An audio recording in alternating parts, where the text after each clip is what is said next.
I've been doing this for a few years now, and as somebody who wants to be a member of parliament, so I'm a candidate for the Liberal Party, I think it's important for me to go to a place that's less intimidating for people to come and talk to me.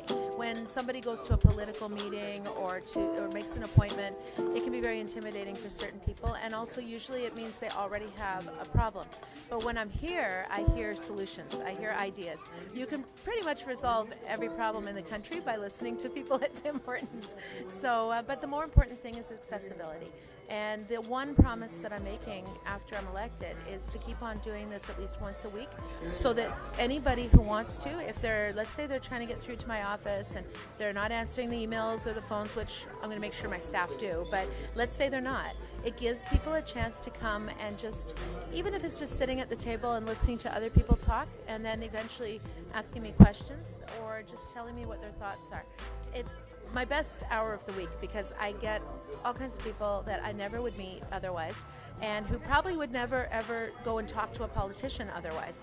And I've had people say, wow, I've never, didn't have a clue how to meet a politician. And the fact that it's the same time every week, it's the same place, people know I'm here. I've got some regulars that drop in. It's become almost a social club for them. But it's about making democracy accessible. For me as a candidate, I don't think it is up to people to come to me. It's like a job interview. I'm asking 100,000 people to choose me to be their MP. So if you're going to a job interview, you go to them. You don't expect them to come to you. So that's one of the reasons that I'm here, is just to answer whatever questions people have. Okay. And why should people come out and vote? Why not just stay at home and relax? Everything's going fine in Canada.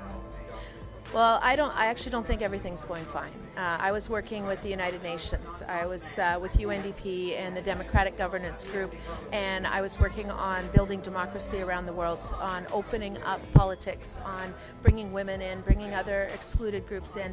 And if you actually take the indicators that we were using when we were working with the United Nations on how open a country's democracy is, it's mostly about what happens to dissent, what happens to opposing views.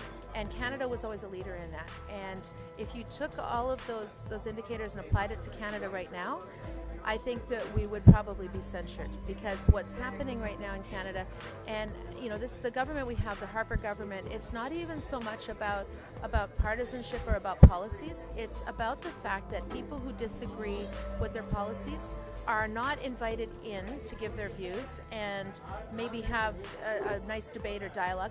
It's being shut down. And I was giving an example earlier that the heads of independent institutions, in 2007, I brought a study visit from Kosovo to Canada, and we talked about the fact that the heads of all these independent agencies, like the Nuclear Safety Commission, the Canada Wheat Board, the Auditor General, the Elections Commissioner, they're all supposed to be independent.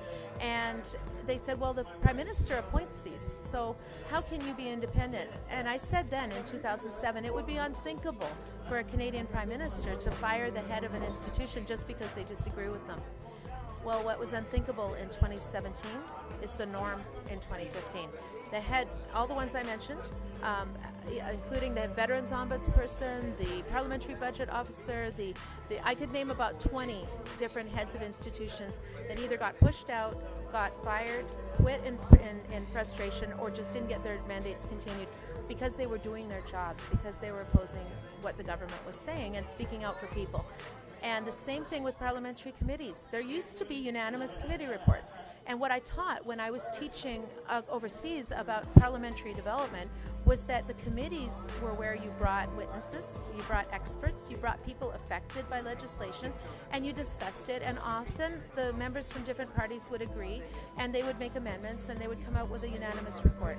There's been almost no unanimous reports since the Harper government came in, because it's this idea that just because something comes from another party, it's wrong. And often things that come from other parties, they can be good ideas too. And we need to have that kind of a process.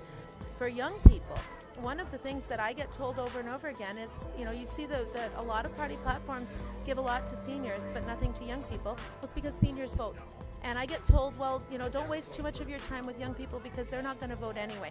Well, that's all the more reason that I go and talk to young people, because I think that young people need to be given a reason to vote. I would like to give that reason. I would like to be able to talk to young people, be accessible. Again, sitting at Tim Hortons anytime for people to come and talk to me, because what we're doing now is going to affect the future more for people who are 20 years old now than for someone like me who's 40-something. It's going to affect everybody. On the environment, it's going to affect on the budget. If we're not balancing budgets, then that's debt that's going to be handed to young people to pay. If we're losing our pension system, if we're losing our social programs, our healthcare system, and particularly the democracy that we have spent so much time becoming leaders in the world on democracy, it's not something that is taken for granted. Democracy is not a noun. It's not finished at a certain point. It only succeeds if people participate in it. It only succeeds if there is a constant action of renewing it. And I've been to so many countries where democracy isn't working. I have talked to 17, 18-year-old girls in Egypt who told me they stood beside the boys in Tahrir Square and they didn't want to be shut out of the processes after that. I've talked to young people in Congo, in the Democratic Republic of Congo, who told me, we want free and fair elections. The idea that you can change your government by putting an X on a ballot, that's something that's a faraway dream for young people in a lot of parts of the world. We have that. But if people don't vote, if people don't at least look at the candidates that are running, and it doesn't mean you have to have a PhD in political science to be able to vote. All you need to do is think about what issues matter, and then just do a Google search on the candidates in your area or the policies of the parties, and figure out which party is closest to you on the issues that matter to you. It takes maybe 20 minutes to do a Google search and to vote. It's something I see as actually not just a privilege, it's a responsibility. And if you don't, then what's going to happen is the people who do vote, they're going to be deciding everything for you. And you don't want that, because everything that matters, whether it comes to education, whether it's jobs, whether it's what's going on in climate change and the environment, there's so many things that are affected by government policy that affect your day-to-day life. So the one most important thing I would say is to vote.